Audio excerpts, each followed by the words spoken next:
Good morning, friends. Welcome to Go Long, a show that focuses on local sports and faith, includes thought-provoking interviews with area coaches, players, and sports figures, unashamed Bible discussion, and the one and only It's a Dinger, the popular and entertaining WOYK Scoreboard Show.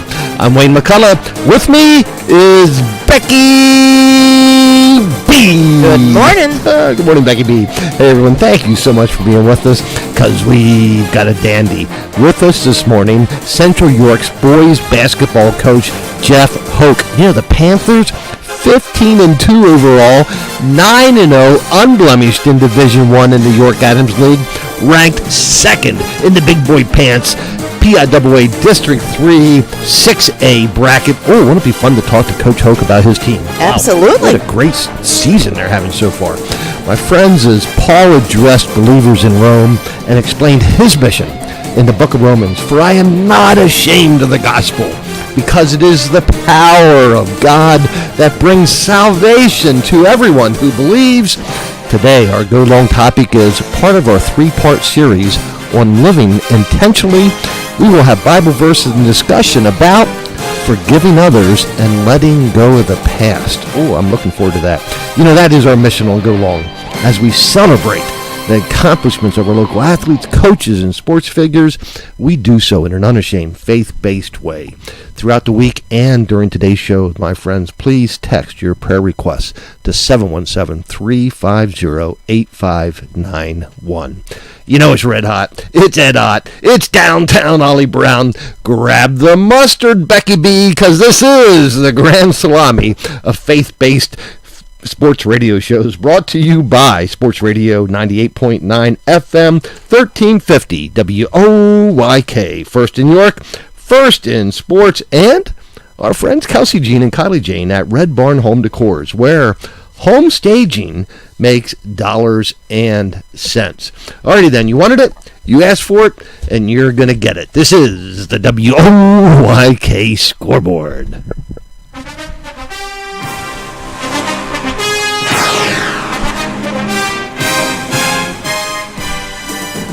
In the Go Long Girls Hoops Game of the Week, Friday evening at York Suburban, the Northeastern Bobcats with an unblemished 16-0 record, sitting on top of the York Adams Division II standings, and the District 3 Class 6A power rankings. Well, they hit the road, Jack, to take on the Suburbanites. York Suburban carrying a 15-1 record in their backpacks, one game back of the Nor'easters in the Division II standings, and York Suburban ranked number 1. Ooh, is it the loneliest number in District 3 Class 5A? Two powerhouses, a dandy, coming out of the York Adams League girls basketball. And a dandy it was, in not one, but two overtimes. The York Suburban Trojans win in front of a packed house, handing Northeastern their first loss of the season by a score of 48-43. For Suburban, it was Natalie Homasak's buzzer-beating layup that sent this into overtime, and Lydia Powers led the Trojans with 14. For Northeastern, L'Oreal Kennedy led all scorers with 18, including down long distance 5 times for 5 trays. Kennedy is the York Adams League leading three-point shot artist. Colleen Finnegan added a baker's dozen, and Michaela Coleman added 11. Now, I've been waiting on this one. Okay, wait, here we go. Here it is. There was a suburbanite named Colleen Finnegan. She booked the baker's dozen to help the Trojans win again. This W as the Nor'easters blew in the Suburban's playpen. Well again, well done, Colleen Finnegan. Okay, Wayne, you have always liked limericks, haven't you? Yeah, alrighty. In other York Adams Division I play, the Stangs of Southwestern improved to 13-5 and 6-3 in Division I with a low-scoring 27-21 win over the Central York Panthers. Carly Louie led with 11. The upstart Stangs also upset an unbeaten Dallastown Wild Things team on Wednesday. Ooh, what a week for the Mustangs. Yes, and speaking of the Wild Things, Coach Jay Rexroth's Dallastown Wildcats pocketed the York Adams Division I Marbles with a 48-27 blowout of the Papertown girls of Spring Grove. Ava Jameson booked the baker's dozen, and Kiara McNeely chipped in 11 for the Division I champion Dallastown Wildcats. Also on Friday evening, the Red Lion Lions improved to 8-10 overall, 3-7 in Division I, with running roughshod over the Circletown girls of New Oxford, 53-30. The New Oxford Colonials carrying a York Adams Division I goose egg in their backpacks. Ooh, in girls hoops, York Adams Division II in the Aunt Nellie. Ooh, drag them out behind the woodshed, give them a good old-fashioned whooping. Game of the week for girls play. The Dogtown girls of West York spanked the Golden Girls of Eastern York 51-29 for the Bulldogs. Reagan Dahl led all scorers with 18, and Faith Walker added 15. Ariana Seitz led the Golden Girls with 17. And the girls from the Rock, the Susquehannock Warriors, played a little Rochambeau with the Dover Eagles for an easy 50-29 win. Georgie Snyder led the Warriors with an even dozen, and Mackenzie Gambler led Dover with 13. In York Adams Division III, the McSherrystown girls took care of business as they blew out Fairfield 47-25. DeLone Catholic now with a 70-game Division III win streak. Impressive. 70. Megan Jacoby and Brielle Boffman, each with an even dozen for the Squirettes. 70. That's incredible, isn't it? That is incredible. Wow. The Lady Irish Foley Food milled the girls from the apple capital of the world as York Catholic wins over Biglerville 47-22. Paige O'Brien led with 14. Wow, and then in another Aunt Nellie game, the Bermudian Springs Eagles spanked the Snacktown girls of Hanover. Yikes! 52-18. Aunt Nellie was busy this Aunt week. Nellie is really busy.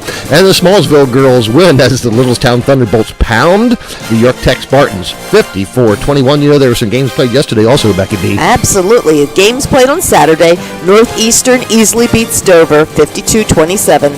Susquehannock beats Solanco 35-16. Mules. Yes. York Catholic 64, Berks Catholic 45. It's always a good one when you beat Berks Catholic.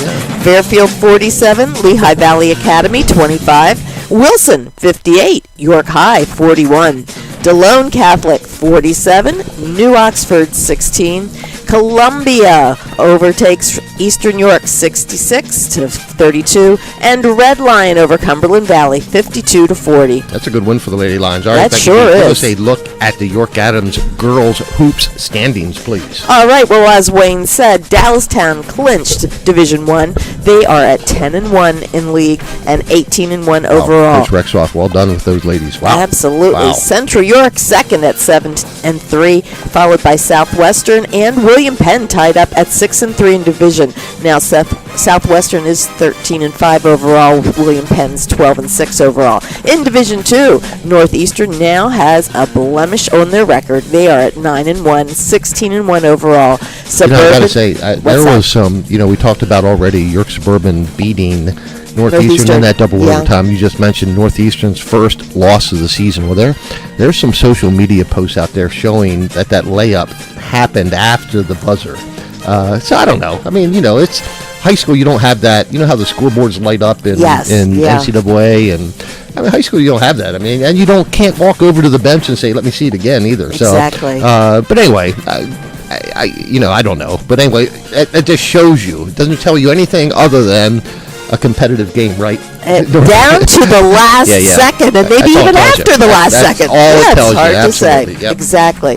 It just shows, though, the competitiveness of our division. When you have two teams that go down to the wire like that, both of them with impressive league standings and out of league standings, you know? Northeastern top of 6A, we'll talk about that. Suburban top of 5A, we'll talk about that, Right. Okay, well, Suburban now 8-1 and West York 8-3 in the league. And we talked about DeLone Catholic. They are still rolling along. They're 10-0 in the league. They did have a loss, non-league, App State 18-1. York Catholic is second in that division at 8-2. Alrighty, hey, quick look at PIAA District 3. First in single A, there's going to be 10 teams get in that District 3 tournament. Linville Hill Christian leads with a 15-1 record. And the Christian School of Crusaders, they're 11-1. They're sitting on the 6th spot. They're going to get in that District 3 tournament. In Double A, 4 teams will get in. Millersburg has a 14-4 record. They lead the field. You know, Fairfield's going to get in this thing. They're third right now. They have a 7-12 record. They're going to be in. Well, and there's my girl, Valentine. Well, true. In 3A, there's going to be 6 teams get in. Lancaster Catholic with a 16-1 record. Pequay Valley, the Braves are also 16-1. York Catholic is 4th in that 3A bracket. The Lady Irish, they're going to get in this thing. They're going to be 4th seeded in the 16 bracket.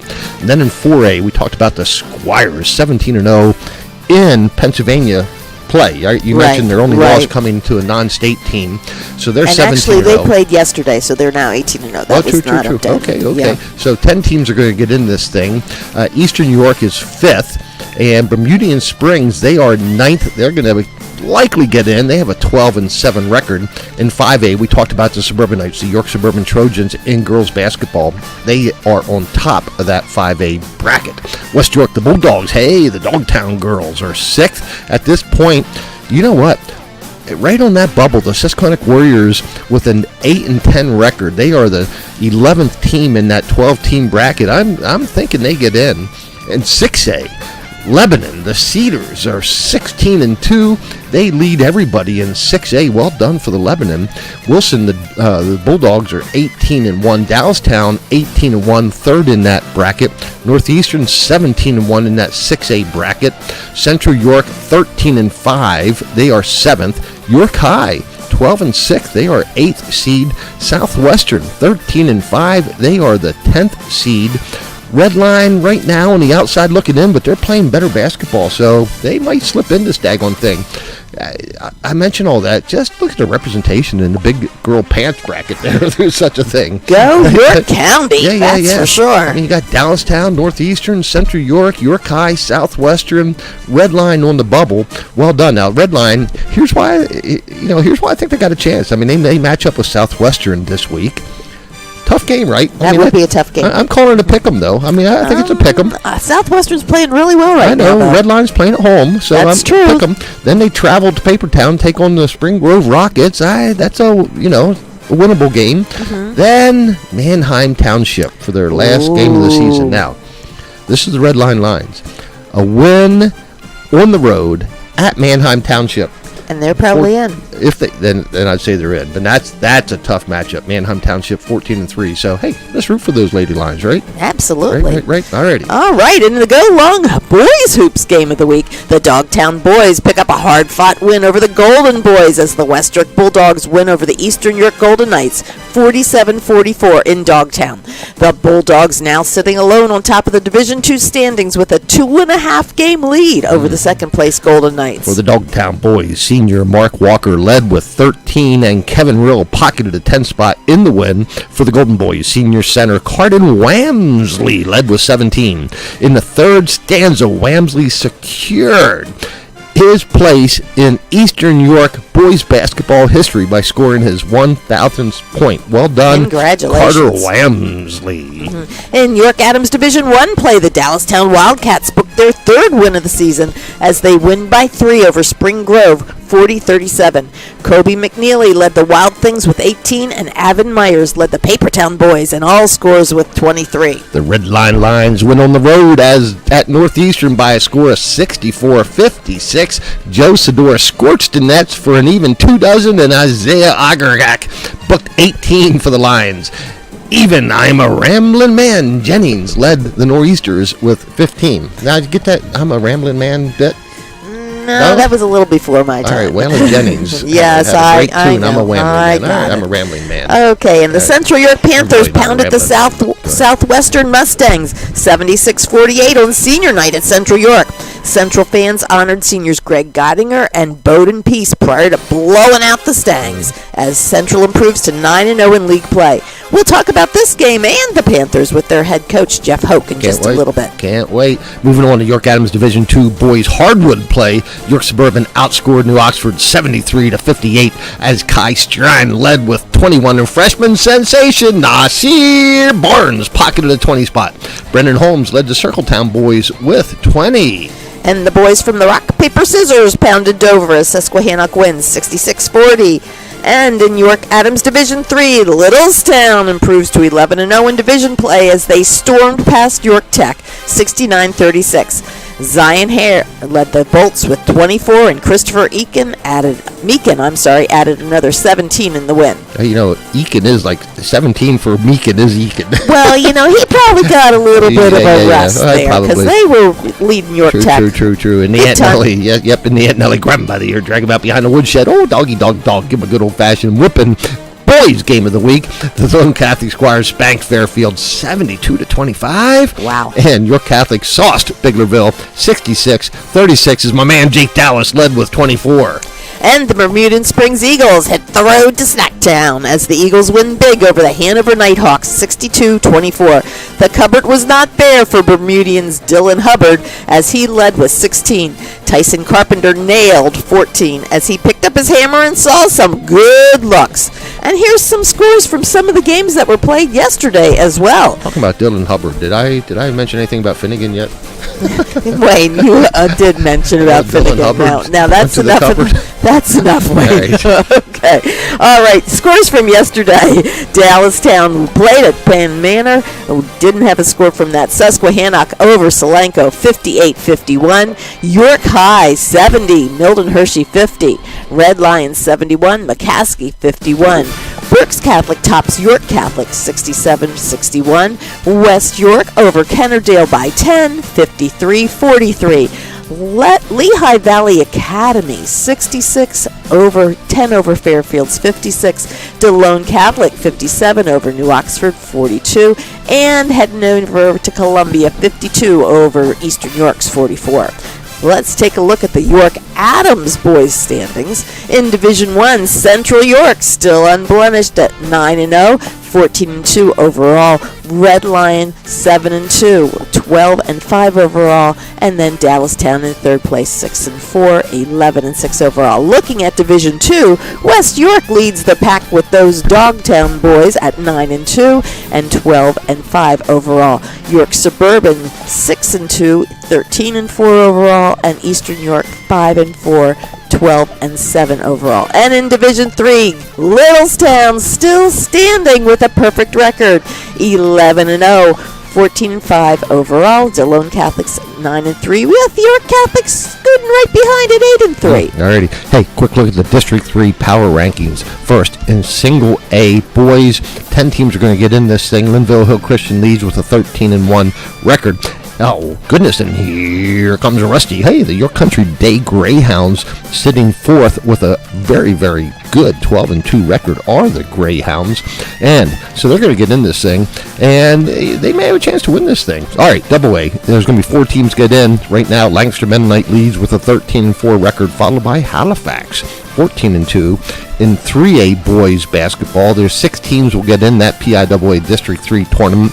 Trinity leads everybody with a 13-3 record. Columbia, the Crimson Tide, second with 11-5, but the DeLone Catholic Squires with a 14-5 record are third, and York Catholic now fourth with a 9-10 overall record. In 4A boys basketball, District 3, 10 teams will get in. Berks Catholic leads them everybody. That's Becky's favorite team. They are 17-0. Now the real truth, Fleetwood, Becky's favorite team, with a 15-2 record. The Tigers are ranked third in 4A. The Smallsville boys of Littlestown fourth. The Golden Boys of Eastern York fifth. The Bubblers of Boiling Springs seventh. Kennedale, 9 out of 10 teams will get in. Ooh, Coach Stifler and the Kennedale Rams, I think they're going to sneak in this 4A bracket here. Good job, Coach Stifler. And then 5A, there'll be 14 teams get in. The Tool Time Boys of Mechanicsburg lead everybody with a 14-3 record. And then guess what? Hershey, second. You know, the only reason they're there is because they play not far from my favorite place, the Kissing Tower at Hershey Park. That is my favorite place. York Suburban third with a 14-4 record. The Dogtown boys of West York sixth right now, sitting solidly in the top part of that bracket. Hey, the Circletown boys of New Oxford right on the 14th. They are on the bubble.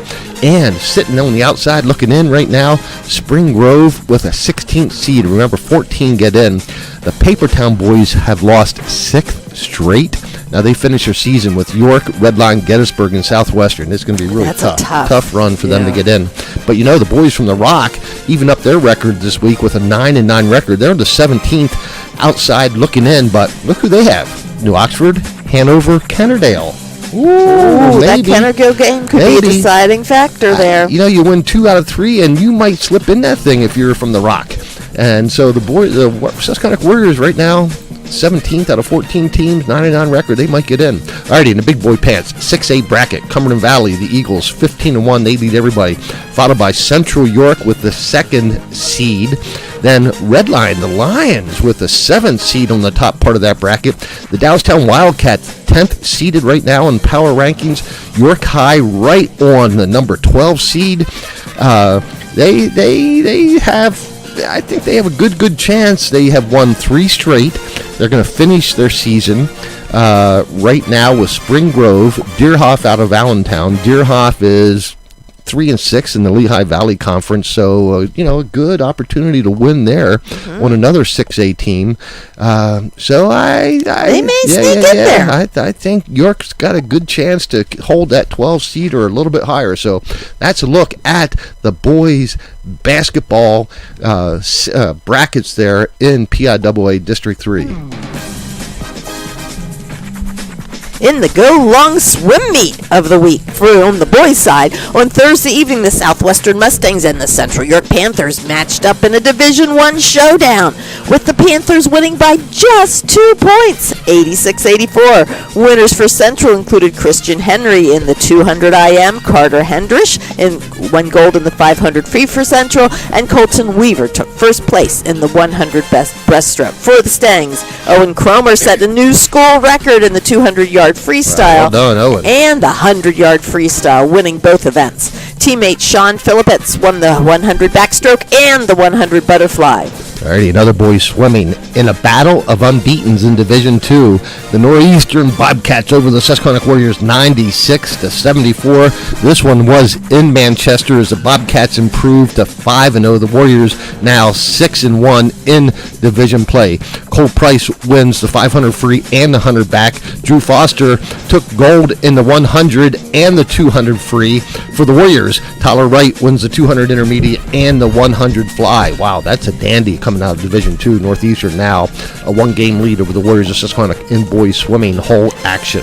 The Downtown Wildcats just tattooed Redline 124-37. AJ Rahman captured first in the 100 and the 200 free. Nick Riviera, now that's if you're a swimmer, that's the name, Riviera. Won the 200 intermediate and the 100 breast. Okay, the Wildcats now 2-2 in division play. Redline 1-5 overall, still carrying around a goose egg in their backpack.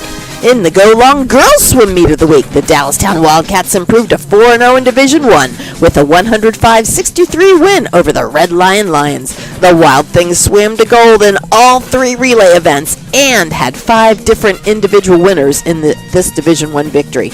Other girls swim meets, relays powered the Southwestern Mustangs over Central York. Southwestern ending up with a 111-71 Central York victory. And really, Chloe Albrecht, whom we already have interviewed, led Southwestern. She had first place finishes in the 200 IM and the 100 breaststroke. Maddie Buss from Central led the Panthers. She had a win in the 200 free and the 100 fly.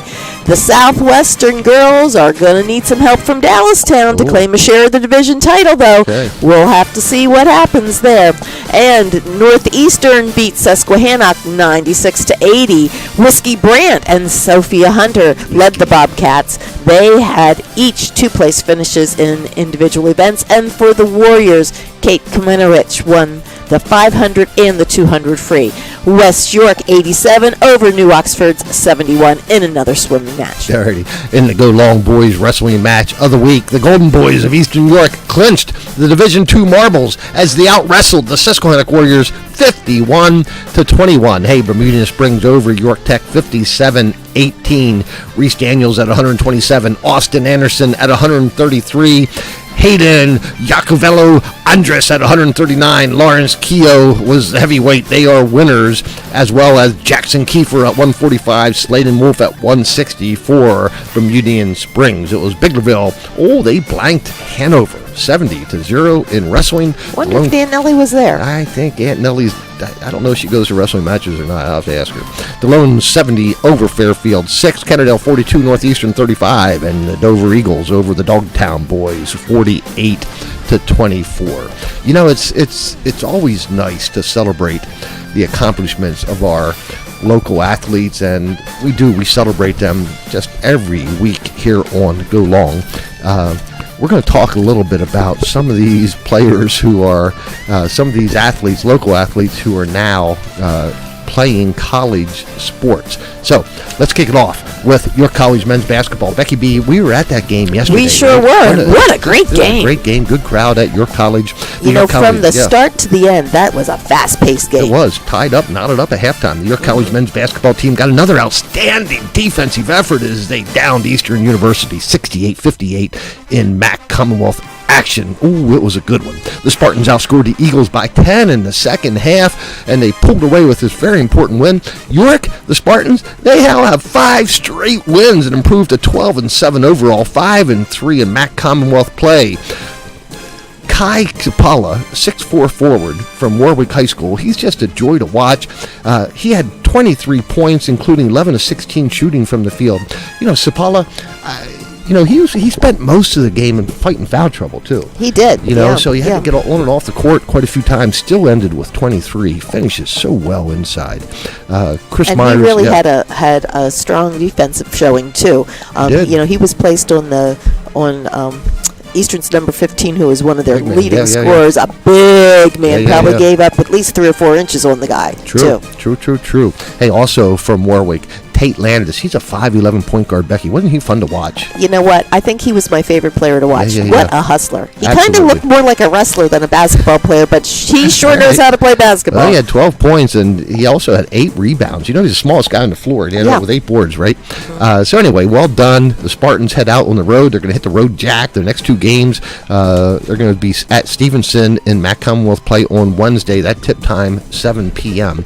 Penn State York men beat Penn State Wilkes-Barre yesterday 73-65. York's Marquise McLean had 16, and New Oxford's Derek Brown had 20 to lead the Penn State York men's team. So they have Penn State Scranton next. Now, in the Penn State University Athletic Conference, Penn State York is knotted up at the top with an 8-4 conference record with Penn State Wilkes-Barre. So let's watch those Penn State men finish this season. Well done. All right, and the York College women's basketball squad got back on the winning side of the ledger with a 74-52 MAC Commonwealth Conference win over Eastern University. The Spartans used big first and fourth quarters to pull away for the league win. York improves to 13-6 overall and 6-2 in the MAC Commonwealth, while the Eagles fall to 7-11 overall and 3-5. Alyssa Hawker, the 5'8" senior guard from York Suburban, led York, and she had her 8th double-double, 15 points and 11 rebounds. Wow. Congratulations to Alyssa. She also had 3 assists and 2 steals.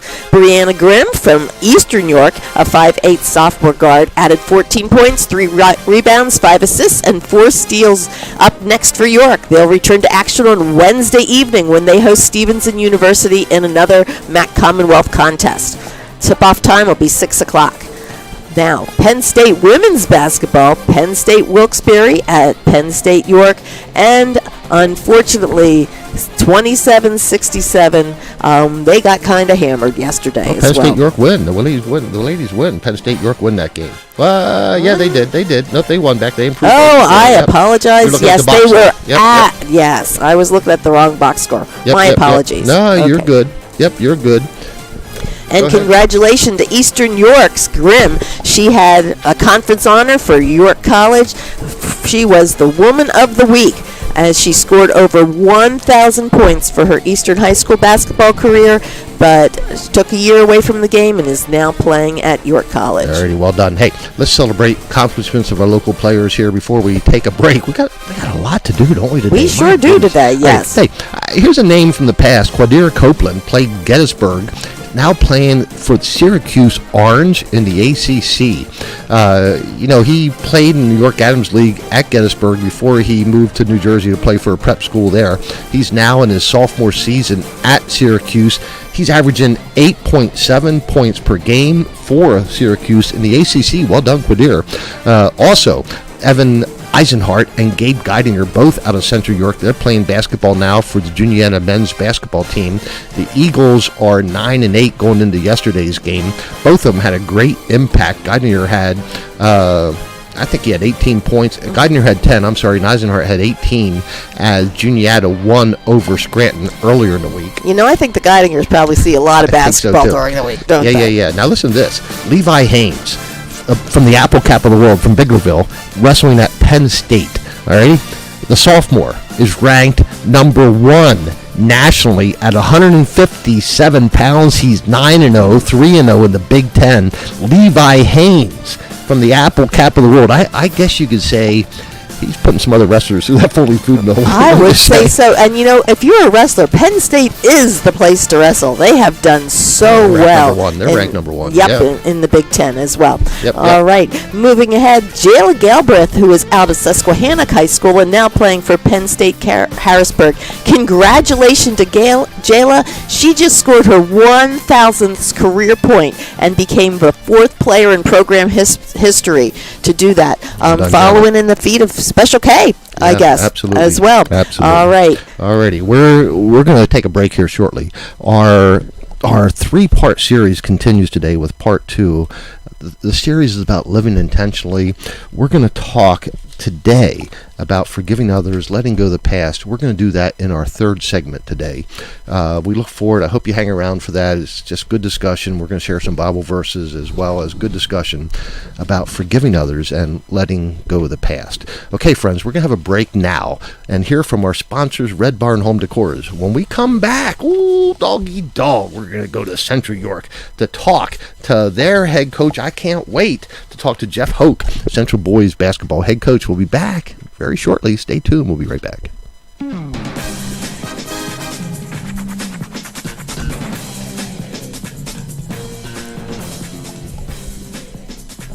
Hey WOYK listeners, Daryl Henry here with Kelsey McCullough, Kylie Taylor, the owners of Red Barn Home Decors. Kelsey, tell us a little bit about what you guys are doing. So Kylie and I bring in our furniture and decor to either a vacant or occupied home, and we allow buyers to create emotional connections with the home by envisioning their family in that space. Doing that allows the buyer to get top dollar for their listing and also sell it in the fastest amount of time. Kylie, tell us about the benefits of Red Barn in particular. Home staging is very important in the selling process. It really makes sure that your home sells in the quickest amount of time and for the top dollar. Some of our statistics here are homes sell in an average of 4.5 days and for over $16,000 over asking. Kelsey, how would folks get in touch with Red Barn? Please feel free to check out our portfolio at www.redbarnhomedecors.com. You can also check out our social media pages at Red Barn Home Decors or give us a call at 717-818-1207. Red Barn Home Decors. Staging makes dollars and cents. When you have talent like this, you know we're gonna brag about it. From Colin Cowherd, Dan Patrick, Doug Gottlieb, LeVar Arrington, Brady Quinn, Jonas Knox, Ben Maller, Rob Parker, Chris Broussard. Oh yeah, that's nice. Jason Smith, RJ Bell, and Mike Carmen. There's gonna be some saltiness about that. This is more than a lineup. This is the lineup. They live right here on Fox Sports Radio. Getting pumped for another year of high school basketball? Tune into Sports Radio 98.9 FM and 1350 WOYK as we lay it all out for you in the High School Basketball Spotlight. Presented by WellSpan Sports Medicine. Catch a preview every day this month leading up to tip-off on Sports Radio 98.9 and 1350. We'll break down the teams and the players of the York Adams League. Or go to 98.9WOYK.com for this year's complete lineup of high school basketball previews. Then this winter, catch 2 games a week. Presented by WellSpan Sports Medicine and only here on Sports Radio 98.9 and 1350.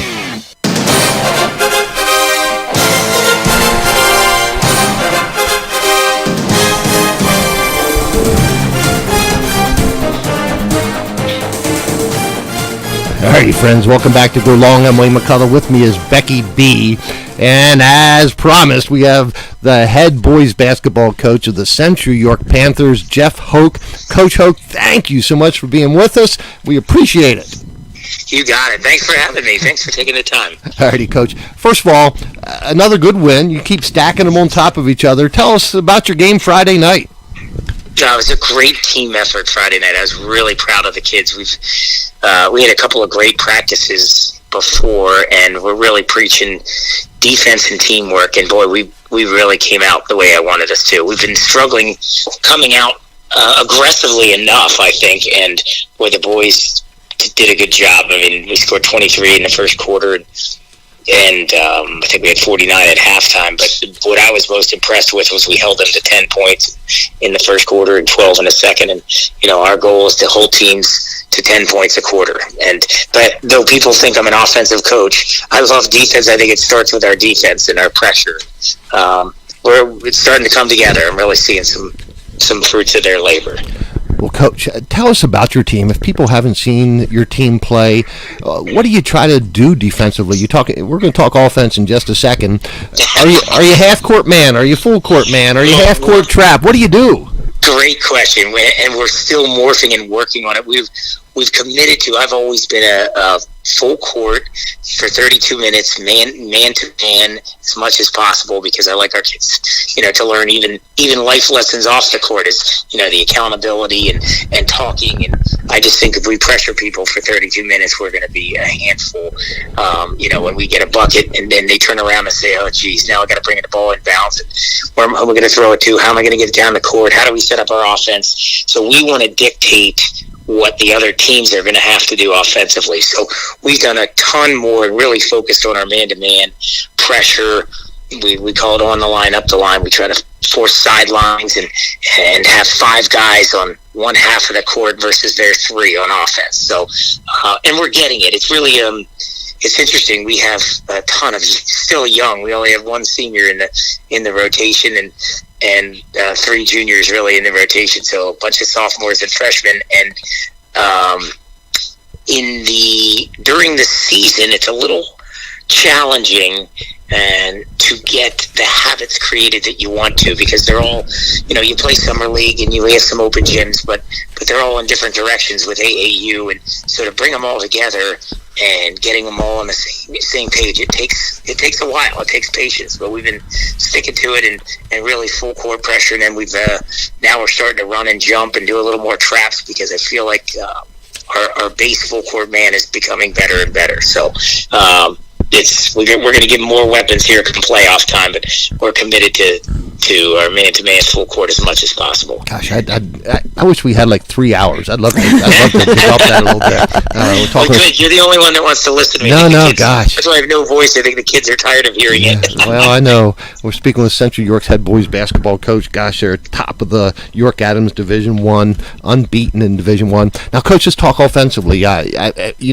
Emotion offense. Do you run a continuity offense, like a flex type thing?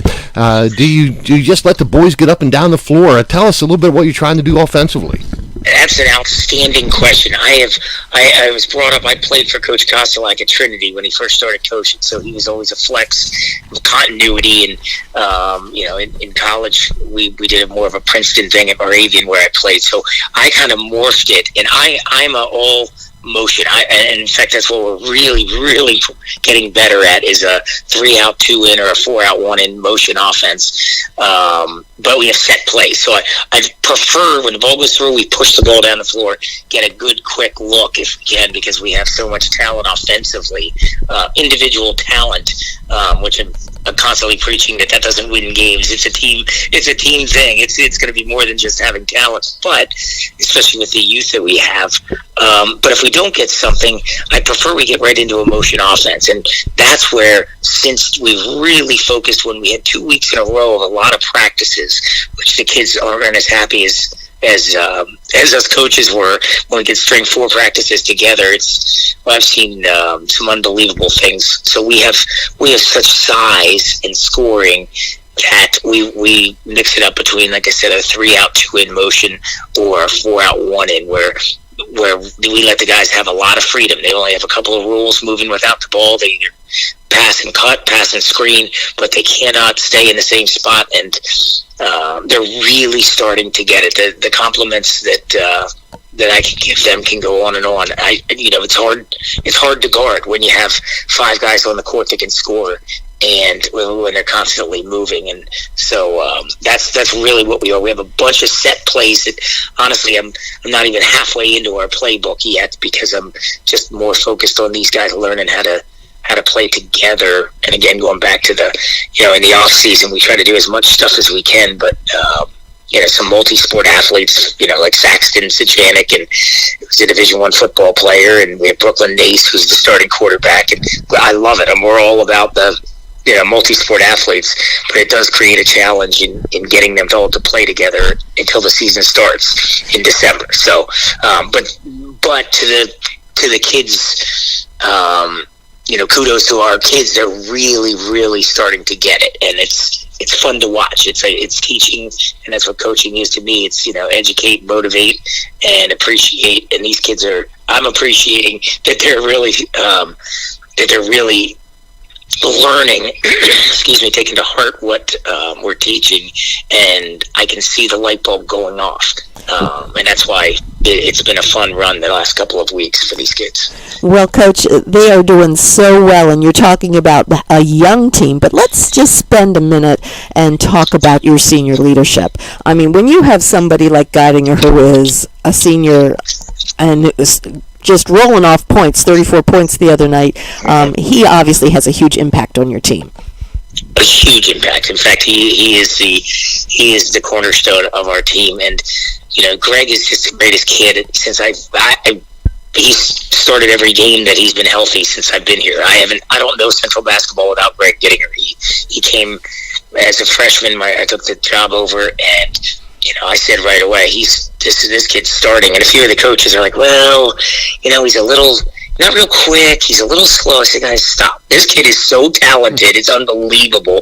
And, coming from the greatest family in the world, his father and mother played division, his father played the NBA. The mom played college basketball. His brother's at Triada playing. His sister played Division I basketball. So it's a basketball family. And his basketball IQ is off the charts. In fact, to the point where it was senior night against Southwestern on Friday. Greg had 5 points. Greg could have had 50, but he had 12 assists. All he did was pass the ball, and he got Saxton a dunk, and he's getting Ben Real the ball inside.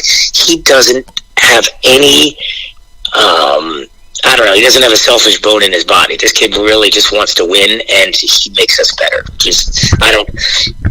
I'm probably harder on Greg than I am anybody else, but he's so talented in so many ways, and he makes us better. If we need to score inside, he's the guy. He either gets the ball inside, or he plays against Central Dauphin where he had 34. I think he had 5 threes. He was 5 for 7 from 3. But he scored in the paint like a man. He was making big-time moves and second shots. So, yeah, you're exactly right. We go as far as Greg, and Greg just makes everybody so much better. Coach, when we're not going to look ahead too far. There's still a season to play out here, but the York Adams League playoffs, Redline is such a much improved team, and I'm not even talking about other teams, in Division I, such as York High, and it's just Dallastown, good competition. But there's West York, York Suburban, DeLone Catholic. That York Adams playoffs not a lock for somebody winning Division I, right? It's not at all. There's not, and there's so many good coaches. These guys are really good coaches. When I call out a play, the coaches, that's why I try to run the motion. They know exactly what we're going to do. They know our out of bounds plays. They scout us. In fact, I joke, some of the coaches or competitors know our stats better than I do. They know who's going to make shots. So it is, from West York to York Suburban, and like you said, in DeLone, and you never roll out York Catholic. You never, Red Lion is very scary. We don't play them again until the 8th, but, with Sedora back, I'm thankful for the kid to be able to be back. I'm not thankful to have to play him again, but he's an outstanding team player. And Spring Grove is much improved this year. Dallastown is always scary, and Coach Heister at Northeastern does an amazing job. In fact, they had Cumberland Valley beat a few weeks ago. I watched that game, and they had Cumberland Valley on the ropes. So yeah, it's like you said, it's a great testament that every day you're facing good competition and great coaching too. Yep, absolutely. And mention Cumberland Valley leading the 6A Big Boy Pants bracket in PIAA District 3. They do have a heck of a team, but you guys are second in that power ranking, not far behind Cumberland Valley. It's one other thing, Coach, and I don't know that anybody realizes when you leave York Adams and get in this district playoff, and you're matching up with mid-pen teams, and you know what? Lancaster Lebanon, I think they're better than they were. The teams coming out of Lancaster LL League, and York Adams is full, and they're going to be well represented in that 6A bracket. I don't know if anybody realizes how hard it is to win a daggone game in that tournament. I totally agree. That anybody can beat anybody. They take the top 12 teams, and there's guys fighting for that 12 spot. Anybody can beat anybody. The rankings mean nothing. I mean, Cumberland Valley's loaded, but Northeastern's fighting to get in. To even get in any playoffs, and they're good and talented, and they had them beat, but they're it's impossible. Like the mid-pen, I'm friends with Sean Schreffler at Chambersburg and Andre at Carlisle. They're buddies of mine, and Fletcher at CD, and that's why we're scheduling so many games, the Philly games, and why we're playing Central Dauphin and Cumberland Valley, because that we know to beat the best, you got to play the best, and there's no hiding anything anymore. You can't hide a player, you can't hide your strategy very much, because everyone plays so many games and it's all on film, and so it's just going out and doing it. But yeah, there won't be a night off no matter what. And once you make the playoffs, absolutely anybody can beat anybody in 6A for sure. Yep. Well, today on Go Long, we celebrate Jeff Hoke, boys basketball coach, Central York. What a wonderful coach. What a great gentleman. Good family man. Just, Coach, everything that you talk about, teaching, celebrating, that's you. I mean, and we celebrate you today. Thank you so much for being with us. We look forward to following the Panthers. And you know what? We're going to get you back on the phone some Sunday morning throughout this district playoff run as well. I love it. I really appreciate it. Thanks so much. And it's just great to have people like you on our side. Thank you. Alrighty, Coach. Hey, friends, we'll be right back after this our message from our sponsors, Red Barn Home Decors.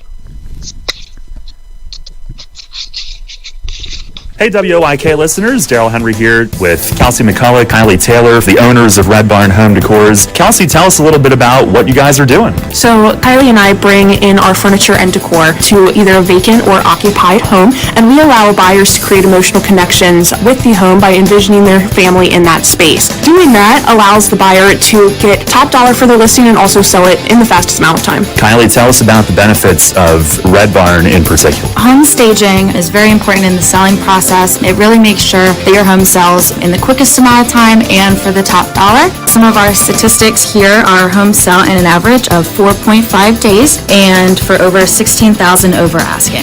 Kelsey, how would folks get in touch with Red Barn? Please feel free to check out our portfolio at www.redbarnhomedecors.com. You can also check out our social media pages at Red Barn Home Decors or give us a call at 717-818-1207. Red Barn Home Decors. Staging makes dollars and cents. And now, the Dan Patrick Show. Dan Patrick.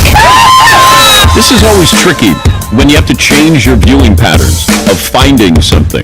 But going to YouTube, NFL Sunday Ticket was launched in 1994, and it was on DirecTV.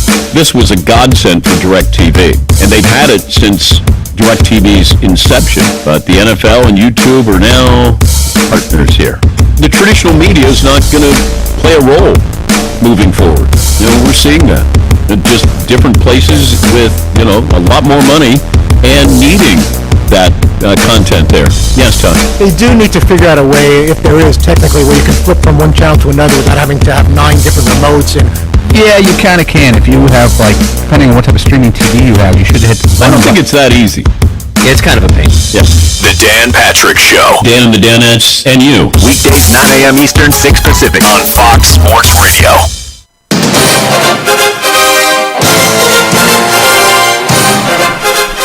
And we're back. With us today is Susquehannock's varsity wrestling coach, Aaron Trimpe. Welcome to Go Long, Aaron. Hey, how's it going? It's going great, thank you. Now, Aaron, you are a long-time Susquehannock, wrestled at Susquehannock, went on to wrestle then at Millersville, and you're back coaching at Susquehannock. Tell us a little bit about your team.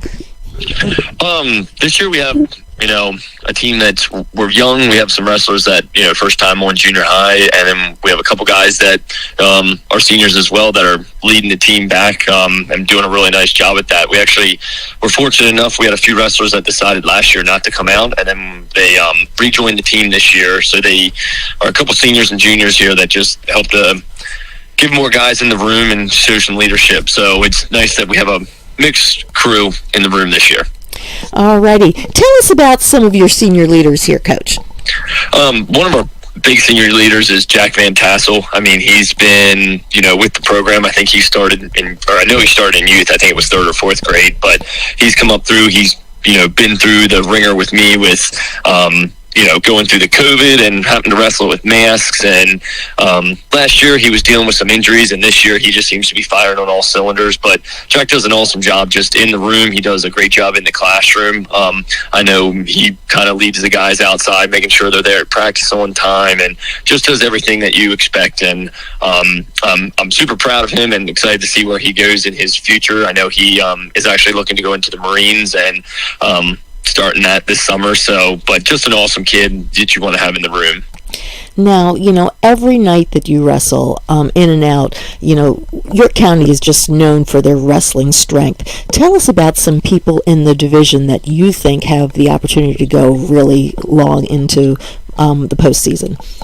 Yeah, I mean, especially like Division II, I know we see them a lot more than the Division I, but Division II, I know the Adams brothers from York Suburban, Tyler and Justin Adams, they should do very well, and, hoping to bring home, repeat the districts, and then at the state tournament, hopefully getting up on that podium. Northeastern has Elijah Hewitt, lightweight, I think he's at 121. He's another guy that, was very close last year to getting up on the podium, and we're hoping to see him, bring home some hardware as well.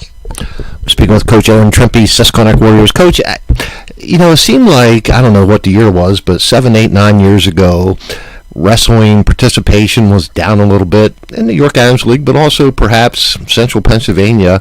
There seems to be another resurgence, right? I mean, I see, as teams are competitive and teams are full, and it's very rarely you see forfeits now. So I think it's on the upswing. Give me your thoughts.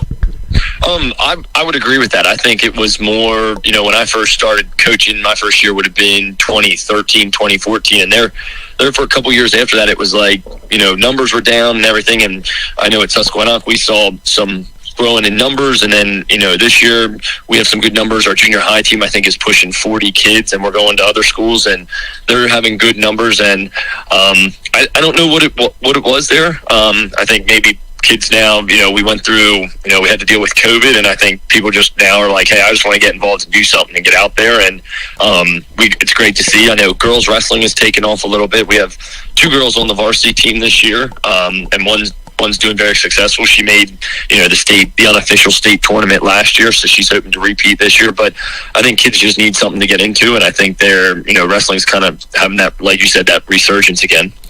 All right. Now, you wrestled for your current athletic director, Brad Keeney. How does it feel to be kind of walking in his footsteps now? Yeah, Brad's a great guy. I was fortunate enough to be able to coach with him for 3 years and learn a little bit about, hey, the role as, a coach, and you're not just there to, coach kids and just wrestling, but you're there to be, a mentor, a role model, and it's a lot more than just coaching wrestling. It's just, helping kids down a path, and, when they graduate, they're moving on into life, and, there's a lot of things that kids come to you about, and just kind of being that positive role model. And a lot of that came from Brad Keeney, and I know he does a great job being there for me when I still have questions for him and things like that. And I know he's still doing a great job with kids, in his role as AD. Well, today on Go Long, we celebrate Coach Aaron Trimpe of the Susquehannock Warriors from the Rock, Paper, Scissors. Coach Trimpe, you're a wonderful young man. You're a great coach. You're a great leader of young men. If I had a young man who's wrestling wrestling. I'd want him to wrestle under Coach Trimpe. I mean, he's grit, but he also does grit in the right way, where he teaches sportsmanship and handling yourself well and representing yourself well. Again, everything is right about high school sports. So, Coach Trimpe, we celebrate you today. Thanks for being with us on Go Long. Oh, thank you. Alrighty, friends. Now we're going to go long, and today our topic is part 3 on our 3-part series of living intentionally. And when I talk about living intentionally, I present this with you real quick. Is what part of your life do you need maybe to think about and try to maybe live more intentionally about? I think I could make you a couple-page list for me, but is there something for you that you just want to live a little? Just want to do a little better? Today's topic is forgiving others and letting go of the past, and I'm going to present maybe 3 parts to that. And I think the first part of that, which I think is important for all of us, is first of all, is seek God's forgiveness, right? I think we need to seek God, as in 1 John versus 1 John. It says, if we confess our sins, he will be faithful to us and forgive our sins and cleanse us from all unrighteousness. And we're all sinners. I'm a sinner. So I think, first of all, if we want to live intentionally and forgive others and let go of our past, we got to, first of all, seek God's forgiveness, Becky B. Right, and I think sometimes you need to learn to forgive yourself. God is such a loving God, and we seek his forgiveness. He forgives us and loves us no matter what. And sometimes the first step before you can forgive others is forgiving your sins and realizing you have a clean slate, and then being able to forgive others. Yeah, absolutely. And I think we need to, again, forgive others, as you talked about, Becky B. It's so important to have a full life. The book of Ephesians, chapter 4, get rid of all bitterness, rage, and anger, brawling and slander, along with every form of malice. Be kind and compassionate to one another, forgiving each other, just as Christ God forgave you. And sometimes that's really hard when you feel you've been wronged or somebody does something that's just really unkind to you. It is sometimes very difficult to find the power to forgive them. You've been hurt, basically, but letting it go is so powerful. You just get rid of all that ill feeling, and letting it go is just uplifting in many ways. Yeah. From the book of Matthew, chapter 18, verse 22, Jesus asked us to forgive 70 times 70. I'm a math guy and I can't even do that math, but the point is we need to intentionally forgive others, and it really is being generous in our forgiveness, right? To let go of that bitterness and resentment that we may have. Sometimes not just for others, but as you talked about, we got to forgive ourselves, right? I mean, we have that often in our own lives. So I say first, seek others, or seek God's forgiveness first through prayer, through intentional asking for that forgiveness, because God will give that to you. It's promised to us in the good book. And then forgive others. And as Becky B said, it doesn't matter where it is in the lineup. You got to also forgive yourself. You got to let go of the past. And I think you can only do that through the Spirit and through seeking God, whether it's through prayer or reading the Bible, through Bible study, and so forth. I think it's so important to have a life where we can, again, intentionally be close to others, have good relationships, close relationships, kind relationships, because you know what? It doesn't matter who you are. If you have a friend, if you have a spouse, if you have a teammate, we're going to mess it up every now and then, right? Absolutely. And if we're sinners, all of us. Yeah, and if we're not able to forgive, if we're not able to let go of that past, it's going to be really tough to have a good, close relationship with somebody.